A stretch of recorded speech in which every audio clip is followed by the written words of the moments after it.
It's a muggy July day here in the Catskill Mountains, and the plants are loving it. Rain and sun and heat. Yes, yes, yes, say the plants. Let us grow, let us flower. Is your Echinacea flowering? This is Echinacea purpurea, the purple cone flower. It has become one of the most beloved garden plants in America, as well as one of our great herbal remedies.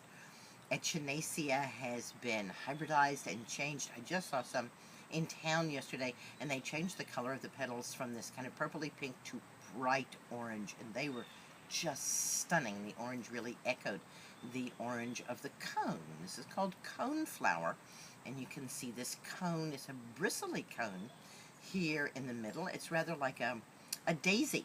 Daisy has a flat cone in the middle, and then the ray flowers, what we think of as petals, these are actually each one an individual flower here. And these are also flowers here, and these are the ones that make the seeds. So Echinacea purpurea, any variety of it, very easy to grow.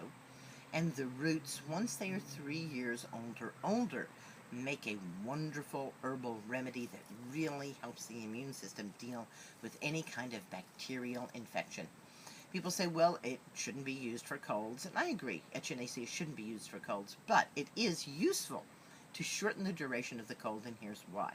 Generally, when our bodies are dealing with a virus, they're not very actively involved with bacteria. And so what happens when we get a cold, which is a viral infection, is the bacteria sneak into our sinuses or our lungs, and then we wind up with sinusitis or bronchitis or some kind of chronic cough, because our immune system has been busy fighting the virus. Echinacea helps our immune system deal with those bacteria too, so it's just a cold and it goes away fast, and we don't have to worry about any of those itises or lingering infections.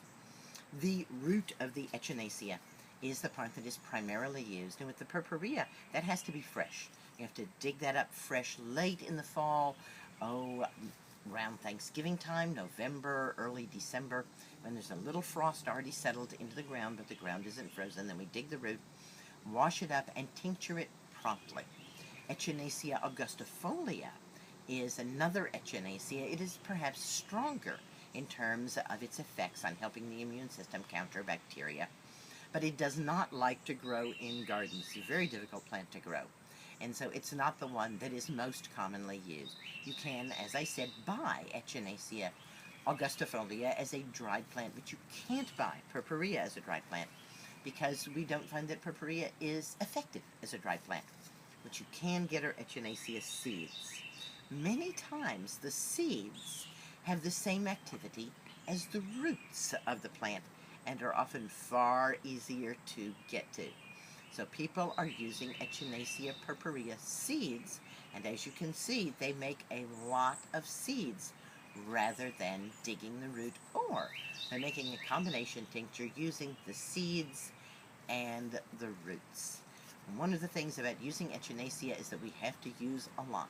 So it's a good idea to make your own Echinacea tincture, and if you check out the list of YouTubes, you'll find one of me making Echinacea tincture from dried augustifolia root.